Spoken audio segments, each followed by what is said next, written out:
Dans la mêlée guerrière du Moyen-Âge, les flèches et les carreaux sifflent dans l'air. L'acier heurte le bois et les boucliers. Les chevaliers à cheval se lancent à l'attaque. Au milieu de tout cela s'agenouille un tireur discret avec une arbalète, caché derrière un grand bouclier rectangulaire.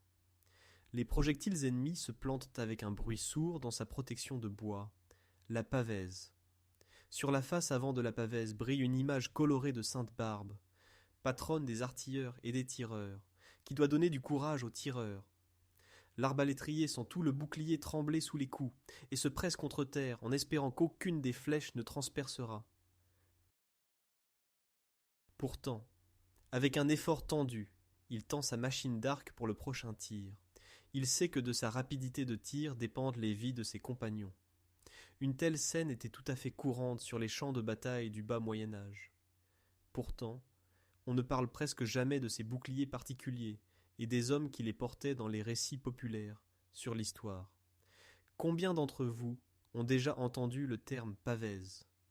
Probablement seulement une fraction. Dans les chroniques et légendes, les pavésiers se perdent souvent dans l'ombre des fameux chevaliers.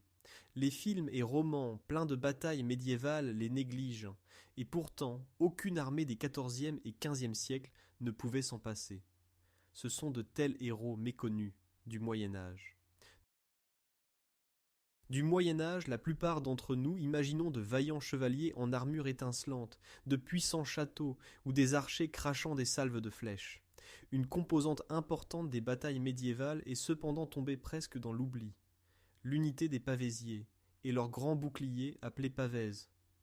Dans cette vidéo, vous apprendrez comment les pavèses et les pavésiers influençaient fondamentalement le combat au Moyen-Âge. Nous révélerons où ces boucliers géants sont apparus, comment ils fonctionnaient en tandem avec les arbalètes de l'époque, et pourquoi ils étaient souvent pour les tireurs une question de vie ou de mort.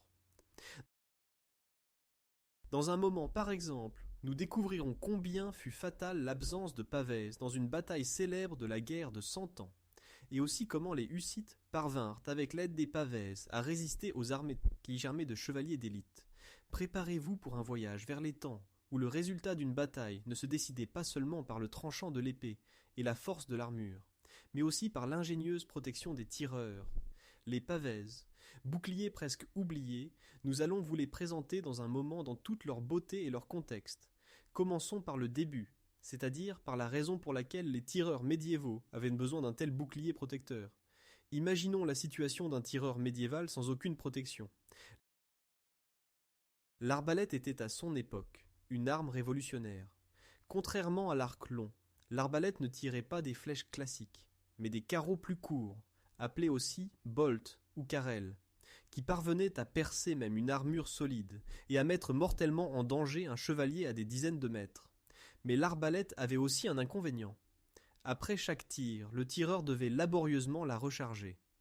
Les arbalètes lourdes les plus performantes nécessitaient pour être armées une force de plusieurs centaines de kilogrammes. C'est pourquoi elles avaient des treuils avec manivelle, et tout le processus de tension pouvait durer même une demi-minute. La tension d'une arbalète lourde à l'aide d'un mécanisme à levier ou d'un treuil durait de longues dizaines de secondes, pendant lesquelles l'arbalétrier était vulnérable. C'est précisément dans ces moments qu'il avait besoin de protection. Sinon, il pouvait facilement devenir la cible d'archers ennemis ou de cavaliers rapides. Un archer armé d'un arc traditionnel parvenait à tirer plusieurs flèches par minute et comptait plutôt sur sa rapidité et son agilité. Souvent, il tirait à couvert derrière un pli de terrain ou un rempart et pouvait se déplacer rapidement. De plus, le tir à l'arc long nécessitait un large balancement des bras, si bien qu'un grand bouclier aurait plutôt gêné l'archer. En revanche, l'arbalétrier était statique pendant le rechargement et pouvait tirer à genoux. Pour survivre aux tirs de riposte, il avait littéralement besoin d'être caché. Certains tireurs à l'arc utilisaient bien de petits boucliers circulaires, appelés targes, fixés à l'avant-bras pour une protection partielle, mais ceux-ci ne couvraient qu'une petite partie du corps. L'arbalétrier avait besoin de quelque chose de beaucoup plus grand. Au haut Moyen-Âge, les tireurs à pied se couvraient comme ils pouvaient. Ils utilisèrent des murets, les boucliers de fantassins avec lances ou des barricades improvisées. Dans les batailles de siège apparaissaient des écrans portatifs provisoires appelés mantelines ou mantelets, derrière lesquels les archers attaquants se couvraient lors de l'avancée vers les remparts. L'idée de couvrir les tireurs avec un bouclier remonte cependant beaucoup plus profondément dans l'histoire. Déjà dans l'Iliade, Homère décrit comment le héros légendaire Ajax fait de l'ombre avec son propre grand bouclier à son frère Teucros, pour que cet archer puisse en sécurité décocher une flèche sur l'ennemi. Dans la Perse antique, l'infanterie appelée Sparabara déployait des rangées entières de hauts boucliers d'osier, derrière lesquels se cachèrent des archers, et les légions romaines, avec l'aide de leurs grands boucliers rectangulaires, scutum, parvenaient à créer des formations fermées. Par exemple la fameuse tortue, testudo, qui protégeait les légionnaires contre les flèches d'en haut et de face. Dans l'environnement de l'Europe médiévale vers le XIIe siècle, l'arbalète commença à se répandre et montra bientôt son potentiel destructeur. Selon certaines sources, son efficacité contre les chevaliers en armure devint si redoutable que l'Église en 1139 interdit officiellement son usage contre les chrétiens. Le deuxième concile de Latran déclara alors les arbalètes, avec les arcs, comme des armes inacceptables et dignes de condamnation. Certains ecclésiastiques appelaient l'arbalète « invention diabolique ». L'élite chevaleresque percevait l'arbalète comme une arme traîtresse, qui permettait même à un simple fantassin de mettre mortellement en danger un guerrier noble depuis une distance sûre. Interdiction ou pas, les armées européennes continuèrent à utiliser abondamment les arbalètes, et en même temps grandit l'importance accordée à la protection des tireurs. Au début, les arbalétriers pouvaient utiliser leurs propres boucliers plus petits, ou des pavèses balistiques appuyées au sol, mais seuls les grands boucliers spécialisés fournirent une couverture vraiment fiable. Naquit la pavèse, un bouclier haut, derrière lequel le tireur pouvait littéralement se blottir et charger son arme relativement en sécurité. Pour qu'un tel bouclier puisse servir efficacement, souvent quelqu'un devait le tenir ou l'appuyer au sol. Et c'est pour cela qu'il y avait sur le champ de bataille les pavésiers, soldats destinés à la manipulation des pavèses et à la protection des tireurs. Dans un moment, nous verrons où et quand les pavèses apparurent, pour la première fois, et comment elles se répandirent à travers l'Europe.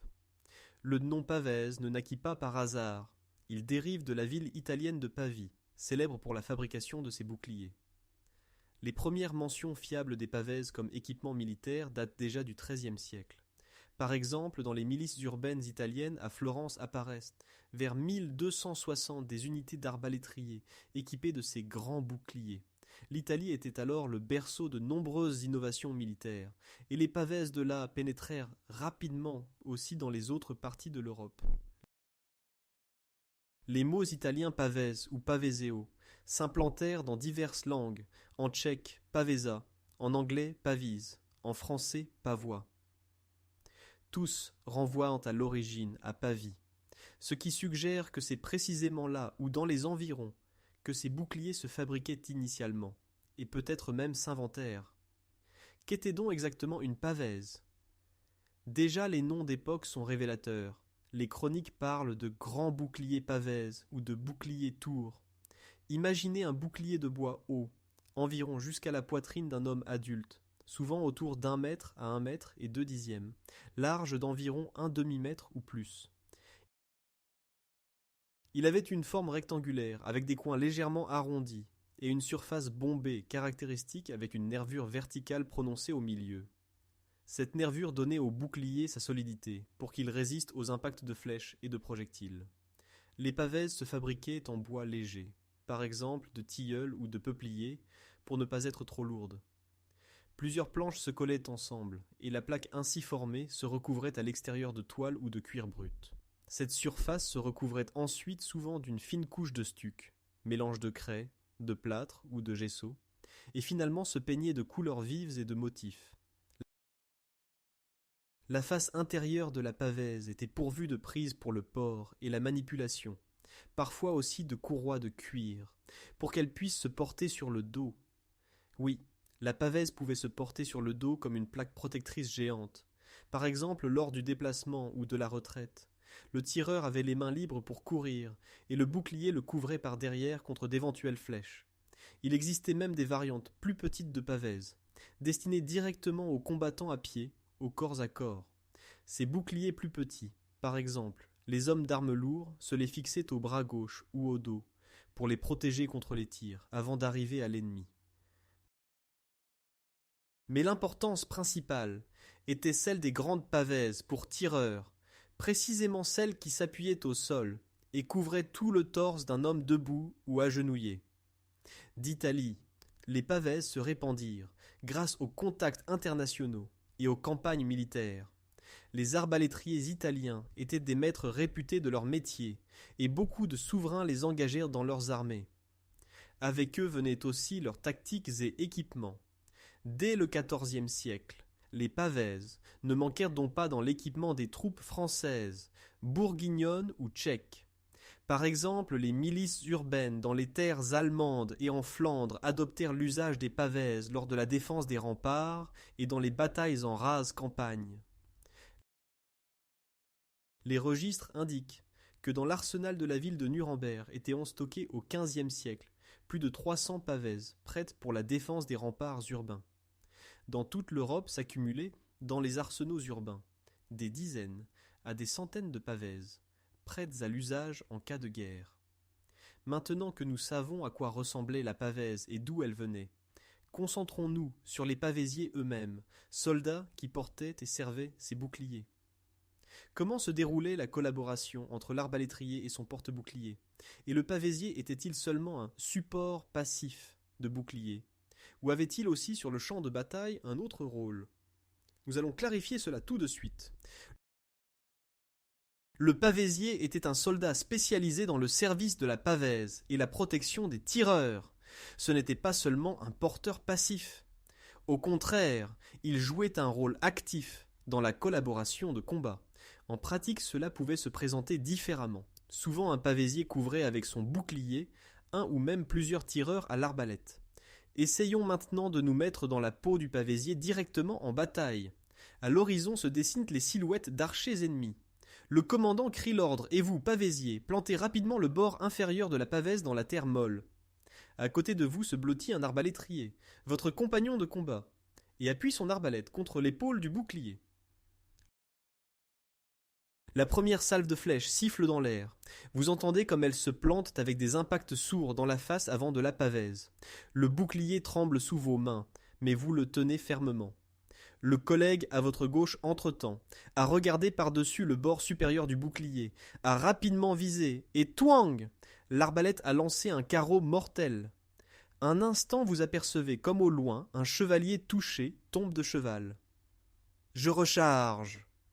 hurle le tireur, et se retire derrière la couverture, commence à engager la corde de l'arbalète sur le crochet de sa ceinture, et tourner le treuil. Vous, pendant ce temps, contrôlez la situation. À droite, s'approche peut-être de vous un fantassin ennemi. D'une main vous tenez toujours la pavèse, de l'autre, vous dégainez une épée courte au cas où. Là-dessus déjà le deuxième arbalétrier de l'équipe s'approche de la gauche de votre bouclier, prêt à tirer un autre projectile. Tire! L'encouragez-vous.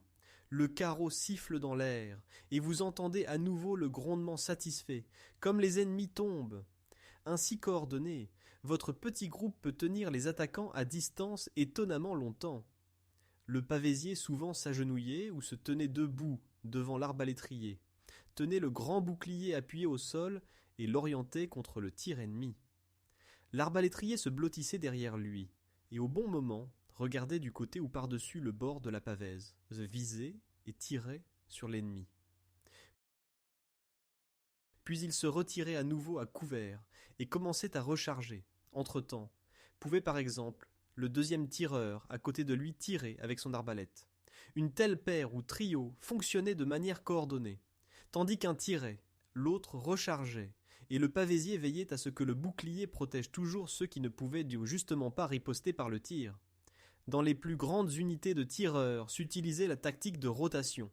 Plusieurs arbalétriers partageaient la protection d'une pavèse. Les historiens pensent que, par exemple, les fameux arbalétriers génois avaient assigné 3 à 5 tireurs pour un bouclier. Ceux-ci se relayaient, chacun sortait de derrière le bouclier, tirait et reculait pour recharger, tandis que le suivant prenait déjà position et tirait. Ainsi se maintenait un tir ininterrompu, et en même temps chaque individu était caché la plupart du temps. Les pavésiers devaient, dans une telle situation, soit tenir fermement les boucliers, soit les appuyer convenablement au sol. Certaines pavèses avaient en bas une pointe métallique ou un support rabattable, si bien qu'elles pouvaient se dresser de manière autonome. Si l'unité se défendait de manière statique, les pavésiers disposèrent les boucliers en ligne, ce qui créait un mur provisoire, une telle muraille miniature au milieu du champ de bataille. Il est important que les pavésiers n'étaient pas désarmés. Outre le bouclier massif, ils portaient souvent aussi une dague, une épée ou une lance au cas où l'ennemi arriverait jusqu'à eux. Certaines sources indiquent que les pavésiers avaient de longues lances semblables à des pics, volontiers même de plusieurs mètres de long, avec lesquelles ils parvenaient à repousser les attaques de chevaliers à cheval. Dans les batailles navales des États urbains italiens, les pavésiers sur les ponts des galères étaient armés de lances à crocs, qui servaient à repousser l'abordage. Généralement, on peut dire que le pavésier devait être prêt à défendre les tireurs non seulement passivement avec le bouclier, mais aussi activement avec l'arme, si l'adversaire s'approchait. Il est probable que les pavésiers portaient au moins une armure partielle, par exemple un casque, une cotte de maille ou un pourpoint matelassé, parce que malgré le bouclier, ils étaient en première ligne et le danger les menaçait. Ils ne se protégeaient cependant pas avec le bouclier comme un porte-bouclier classique de chevalier. La pavèse était trop grande pour qu'ils puissent la porter au bras. Au lieu de cela, ils l'appuyaient soit au sol, soit la portaient sur le dos. Quand il y avait mouvement de l'unité, les pavésiers levèrent les boucliers sur le dos et avec les autres couraient vers une nouvelle position où ils les redressaient à nouveau. Cette coordination entre arbalétriers et pavésiers exigeait entraînement et discipline. Le résultat était cependant que les tireurs à pied parvenaient à faire face même à la cavalerie lourde et aux échanges de tirs avec des pertes minimales. C'était en fait le prélude de la tactique que des siècles plus tard appliquèrent les unités de piquiers et tireurs avec arquebuses. Les uns tirent, les autres couvrent. Au Moyen-Âge, ce rôle était rempli précisément par les pavèses et leurs services. Maintenant que nous comprenons comment pavésiers et tireurs collaborèrent, regardons des moments historiques concrets où les pavèses jouèrent un rôle clé. Dans un moment, nous nous transporterons sur un champ de bataille où l'absence de pavèse contribua à la défaite écrasante de tireurs d'élite. Et ensuite, nous jetterons un coup d'œil aux guerres hussites, dans lesquelles les pavèses brillèrent dans toute leur gloire. Toutes les armées ne parvenaient cependant pas à exploiter les avantages des pavèses, et parfois, l'omission leur coûta la victoire. La bataille de Crécy en 1346 pendant la guerre de Cent Ans en est la preuve. D'un côté se tenait l'armée du roi français Philippe VI, dans les rangs de laquelle se trouvaient aussi plusieurs milliers de mercenaires de Gênes, arbalétriers, renommés.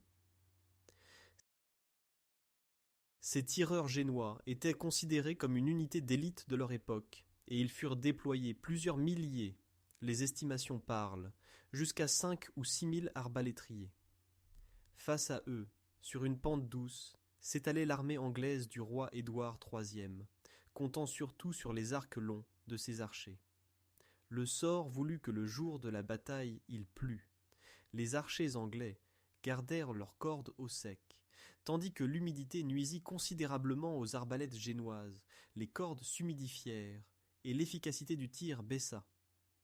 Encore pire fut l'erreur tactique fondamentale des Français. Dans la hâte au combat, ils oublièrent l'équipement clé. Quand ils donnèrent l'ordre d'attaque, les tireurs génois n'avaient pas avec eux leurs pavèses. Celles-ci restèrent en arrière, sur les chariots de transport, parce qu'elles n'eurent pas le temps d'être déployées.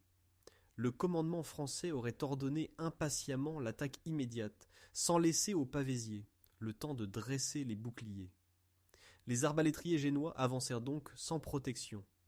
Dès que les Génois s'approchèrent à portée de tir, les commandants anglais donnèrent l'ordre de tirer.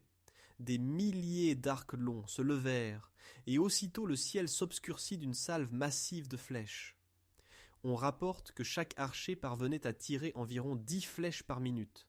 La première salve anglaise pouvait donc compter plus de 50 000 flèches d'un coup. Les flèches s'abattirent sur les rangs ennemis comme une pluie déchaînée. Les arbalétriers génois, sans pavèse, n'avaient aucune chance. De plus, leurs tirs n'atteignaient pas si loin, et étaient plus lents. Certains Génois eurent dans le temps de tirer la première salve d'arbalète. Mais les carreaux avec des cordes humides n'arrivaient pas avec la puissance nécessaire. Bientôt les flèches anglaises commencèrent à les atteindre, et des formations entières s'effondraient. Sous le tir, la formation des tireurs génois se disloqua. Pour les mercenaires génois, cela dut être une expérience bouleversante. Ils étaient entraînés à combattre derrière des boucliers protecteurs, et maintenant, ils se tenaient en terrain découvert sous une pluie mortelle. Chaque instinct leur commandait de fuir et sauver leur vie. Beaucoup d'entre eux commencèrent à reculer, ou même fuyaient vers les lignes françaises. Les chevaliers français, observant la retraite confuse des mercenaires, fulminaient. Selon les chroniques, certains se lamentaient même que ces maudites arbalètes nous gênent, et dans un accès de colère tuèrent leurs propres tireurs en fuite qu'ils tenaient pour des lâches. Résultat, l'attaque française s'effondra avant même d'avoir commencé. Ensuite se lancèrent au combat les chevaliers lourdement armés, mais sans soutien de tir, ils se heurtèrent aux archers anglais préparés et à l'infanterie. À Crécy, les Français subirent ainsi une des défaites les plus honteuses du Moyen-Âge. Des milliers de leurs soldats tombèrent, tandis que les pertes anglaises furent les minimales. La bataille de Crécy devint un exemple classique de comment une mauvaise coordination et l'absence d'équipement clé, ici les boucliers protecteurs pavèses, peut gâcher la force d'une unité d'élite. Les arbalétriers génois jusqu'alors s'étaient bâtis une réputation comme terreur des chevaliers, mais à Crécy il ne leur fut pas donné de montrer leur art dans toute sa mesure. L'histoire tira la leçon. Dans les conflits suivants, les commandements veillèrent déjà à ce que les tireurs aient leurs pavèses prêtes. Il ne fallut pas longtemps d'ailleurs pour que les pavèses s'inscrivent à nouveau dans l'histoire, cette fois dans les mains des guerriers hussites en Bohême. Quand en 1419 éclatèrent les guerres hussites, la pavèse arriva dans les mains de combattants qui exploitèrent pleinement son potentiel. Les hussites, partisans de l'enseignement du maître Jean Hus, se trouvèrent face aux expéditions de croisade de chevaliers lourdement armés. Ils étaient souvent inférieurs en nombre et n'avaient pas autant de cavalerie, et ils misèrent donc sur une tactique défensive innovante. La base devint les remparts de chariots. Des chariots paysans, se reliaient par des chaînes, et créaient une forteresse mobile, derrière laquelle l'infanterie se cachait. Et précisément sur ces chariots, les pavèses ne devaient pas manquer. Les hussites avaient leurs chariots soigneusement occupés par un équipage de diverses armes. Selon les sources conservées, l'équipage d'un chariot de combat comprenait par exemple 20 hommes, 2 charretiers, poanes, plusieurs fléauiers avec de lourds fléaux, des lanciers avec des lances, des tireurs d'arbalètes et de couleuvres, arquebuses primitives, et aussi des pavésiers avec boucliers.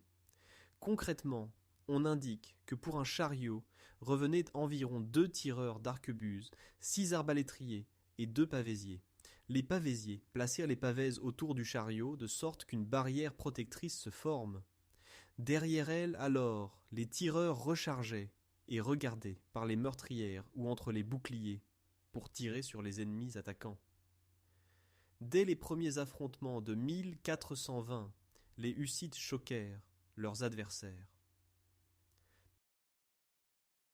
Par exemple, en mars 1420, dans la bataille de Sudomiège, seulement quelques centaines de hussites avec quelques chariots et pavèses parvinrent à repousser l'attaque de cavalerie lourdement armée.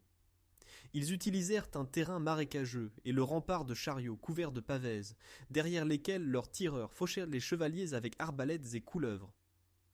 De même en juillet 1420, sur la colline de Witkov à Prague, une poignée de hussites menée par Jan Žižka défendit la ville contre la supériorité des croisés, encore grâce aux chariots stratégiquement disposés avec pavèses, par-dessus lesquels les attaquants ne parvenaient pas à passer.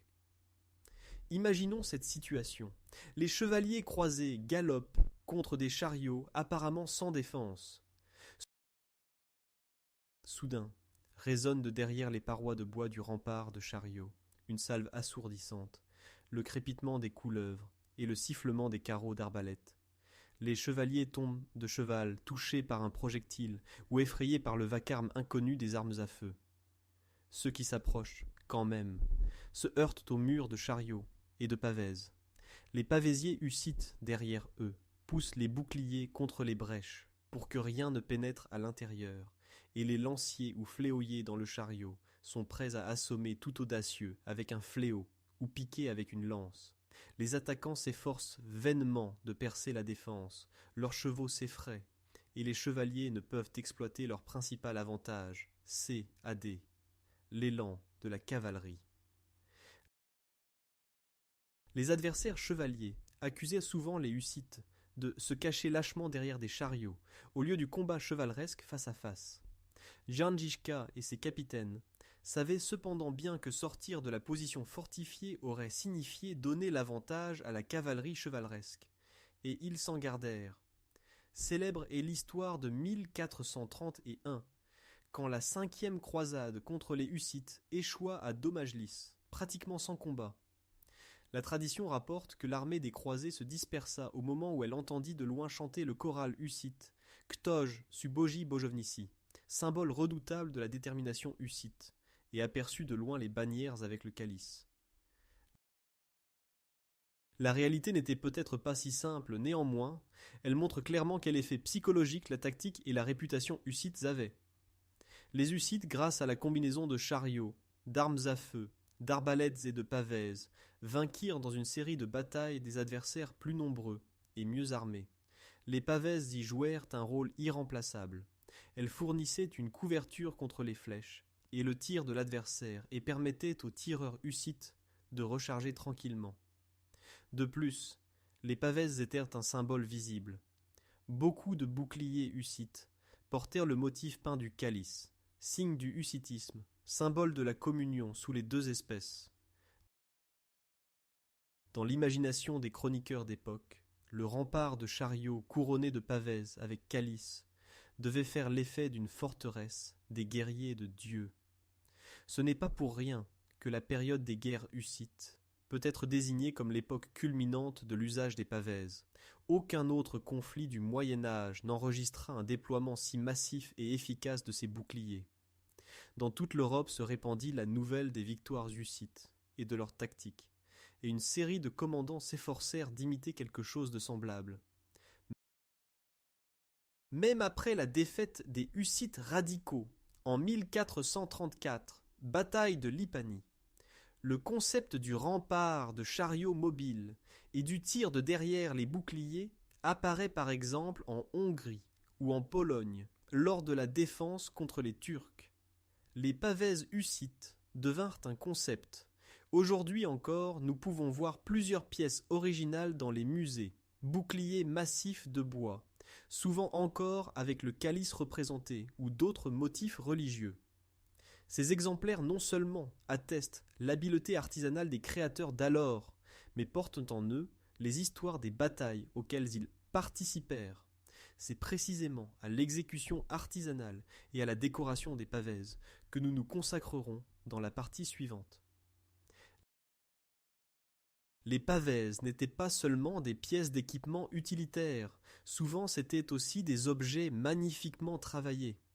Leur décoration et traitement reflétaient l'époque et le lieu de création. Beaucoup de pavèses portèrent des armoiries, peintes de villes ou de nobles qui les finançaient. Par exemple, les villes italiennes ou allemandes mettaient sur leurs boucliers des signes héraldiques, pour qu'on voit clairement sur les remparts qui se défendaient.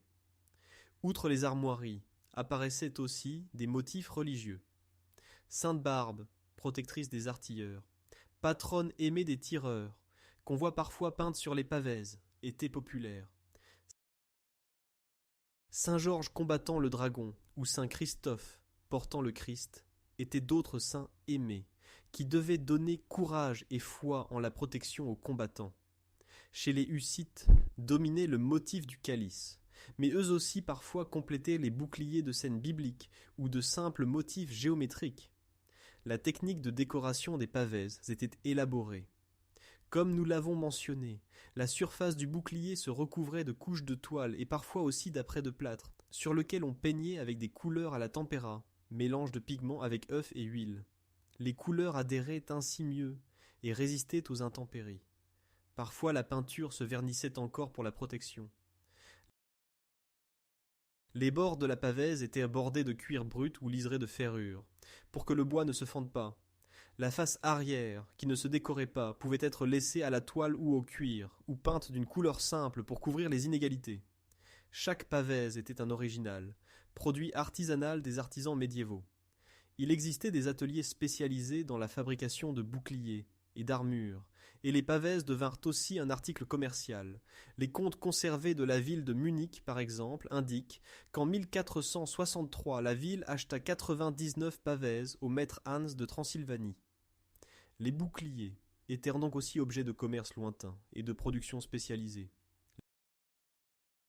Les pavèses conservées, dont on estime qu'il n'y en a aujourd'hui qu'environ 200, nous permettent de jeter un coup d'œil à ce travail artisanal.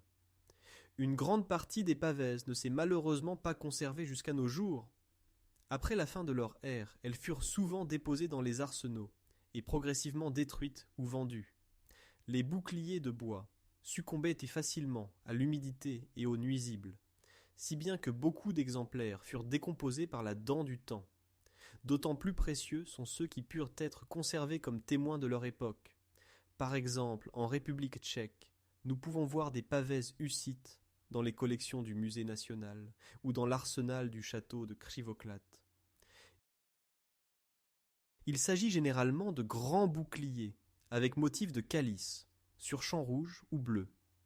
Dans les musées étrangers, par exemple à Vienne, Londres ou Paris, on peut voir des pavèses de croisées et urbaines, décorées d'ornements gothiques et d'armoiries de corporation. Une pièce conservée célèbre du XVe siècle porte une peinture détaillée de Saint-Georges à cheval. Une autre pavèse dans les collections d'Italie a une représentation de l'archange Michel. Il est intéressant que les pavèses s'appliquèrent aussi en mer. Dans les batailles qu'en aval, s'utilisait le terme pavisade ou pavesade pour une rangée de boucliers ou bandes de toile peintes suspendues le long du bord du navire. Une telle pavisade devait couvrir les rameurs et tireurs sur le pont contre les flèches de l'adversaire, et en même temps empêcher l'ennemi de voir ce qui se passait sur le pont. En pratique, c'était l'équivalent naval des pavèses, quoique plutôt stationnaire, fournissant une couverture lors de l'approche des navires l'un de l'autre. Outre l'esthétique, étaient naturellement cruciales les propriétés techniques de la pavèse. Le bouclier devait être assez solide pour arrêter une flèche. Les chroniques décrivent même qu'après la bataille, les pavèses étaient couvertes de dizaines de flèches plantées, si bien qu'elles ressemblaient à un hérisson de flèches. Cela ne fait qu'illustrer l'intensité du tir qu'elles devaient endurer. Les essais montrent qu'une pavèse de bois épaisse était capable d'intercepter la plupart des flèches d'arc et résistait bien aussi aux carreaux d'arbalète. Ceux-ci pouvaient se planter plus profondément, mais généralement ne traversaient pas. Les pavèses n'étaient pas par balles, mais fournissaient une forte chance que le tireur derrière elles s'en tire avec seulement une frayeur.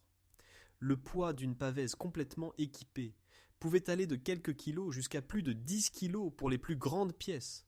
Pour mieux nous représenter leurs dimensions, la hauteur de la pavèse se situait souvent entre 100 et 120 cm et la largeur autour de 50 à 70 cm. Les exemplaires conservés le confirment. Par exemple, une pavèse hussite exposée au Musée national à Prague mesure environ 118 cm de hauteur et 61 cm de largeur. La manipulation d'un tel bouclier exigeait donc de la force, mais la répartition du poids en hauteur du bouclier permettait de l'appuyer et transporter assez facilement.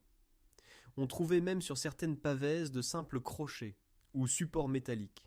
Le tireur pouvait y appuyer le bout de son arbalète ou couleuvre et mieux viser, ou suspendre l'arme lors du rechargement.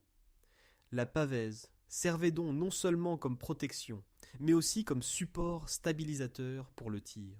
Comme objet de bois, cependant, la pavèse avait aussi une faiblesse, le feu.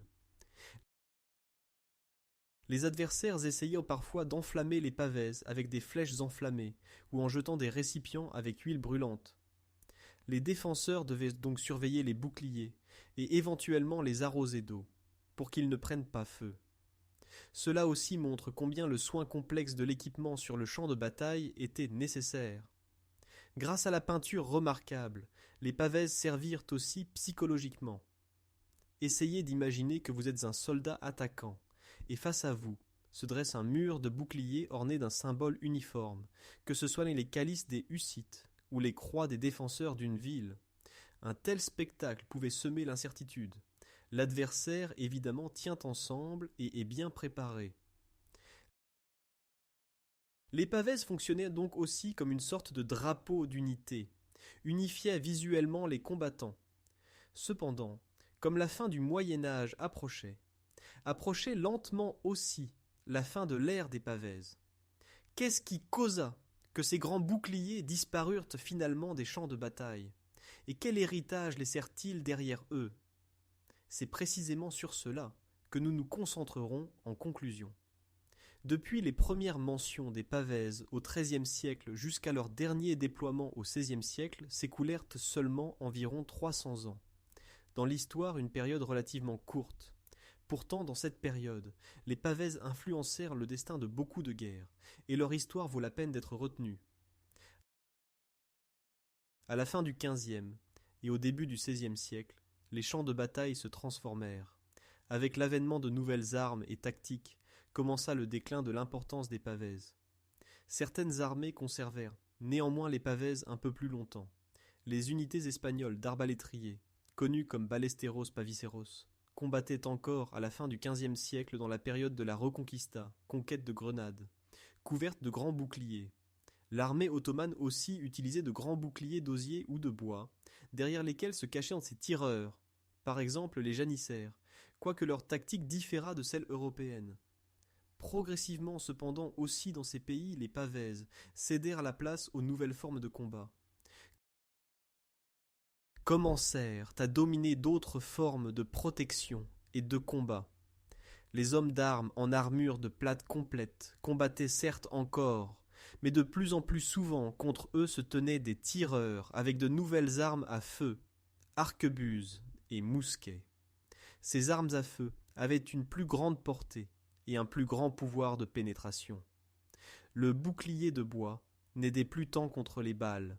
De plus, le tir de mousquet était le plus efficace en formation serrée, où les soldats tiraient en salve et se relayaient rapidement dans le rechargement. Au lieu des pavésiers, entrèrent dans le rôle de protecteurs des tireurs les piquiers avec de longues piques qui repoussèrent la cavalerie, tandis que les tireurs rechargeaient. De plus, l'artillerie qui se perfectionnait rapidement parvenait à transformer les pavèses de bois en éclats. Là où autrefois le bouclier résistait aux flèches, il ne tenait pas contre les boulets de canon. La mémoire historique est traîtresse. On oublia progressivement les pavésiers et leurs boucliers, parce que leur rôle dans l'armée disparut. Quand on dit « bataille médiévale », les gens s'imaginent des chevaliers, des archers, peut-être des remparts et des béliers, mais peu mentionneraient la pavèse. Pourtant, comme nous l'avons vu, sans ces boucliers, beaucoup de victoires célèbres n'auraient pas eu lieu du tout. Les pavésiers étaient des héros non chantés, qui couvraient les autres et leur permettaient de vaincre. Leur héritage vit cependant encore dans le principe qui n'a pas disparu, dans le besoin de couverture et de coopération sur le champ de bataille. Les soldats modernes ne portent plus de boucliers de bois, mais le concept de couverture est éternel. D'ailleurs, un transporteur blindé ou char moderne peuvent remplir le rôle de pavèse mobile. L'infanterie s'y couvre lors de l'avancée de manière semblable à comme les tireurs médiévaux se blottissaient derrière le bouclier de bois. L'infanterie d'aujourd'hui utilise des boucliers balistiques, des véhicules blindés ou simplement le terrain comme protection contre les tirs. Une unité d'intervention policière avec bouclier transparent face aux émeutes, ou un membre de commando spécial avec bouclier balistique lors d'une fusillade, ce sont en fait les descendants lointains des pavésiers. Eux aussi fournissent une couverture à leurs collègues, pour qu'ils puissent intervenir en sécurité. Enfin, les pavèses survivent dans la reconstitution historique et la culture populaire. Les associations d'escrime et musées, lors de démonstrations de batailles hussites, dépoussièrent des répliques de pavèses ornées du calice. Elles apparaissent dans les jeux vidéo et films qui tiennent à la fidélité à l'histoire, et ainsi la pavèse revient dans la conscience, non plus comme nécessité guerrière, mais comme rappel de l'ingéniosité de nos ancêtres. L'histoire des pavèses et pavésiers montre clairement combien la tactique et la coopération sont importantes à la guerre. Tandis que les chevaliers en armure brillante remplissant les chroniques et chansons, c'étaient souvent ces discrets porte-boucliers et tireurs qui décidaient vraiment les batailles par l'utilisation habile de la technologie de leur époque. Les innovations militaires, comme était précisément la pavèse, pouvaient renverser le résultat d'une bataille apparemment perdue d'avance. Pour nous, aujourd'hui en découle la leçon. Derrière chaque victoire célèbre se tiennent non seulement des héros en première ligne, mais aussi des unités de soutien et des astuces techniques qu'il ne faut pas oublier. Quand parfois vous lirez sur les batailles médiévales ou regarderez un film historique, peut-être vous rappellerez-vous les pavèses, ces grands boucliers oubliés, et vous vous rendrez compte du rôle fondamental qu'ils purent jouer même là où on n'en parle pas. Je vous remercie d'avoir regardé la vidéo jusqu'à la fin. Si elle vous a plu et que vous avez appris quelque chose de nouveau, je serai content que vous lui donniez un like et la partagiez avec d'autres. Merci pour votre attention et à bientôt pour un prochain épisode.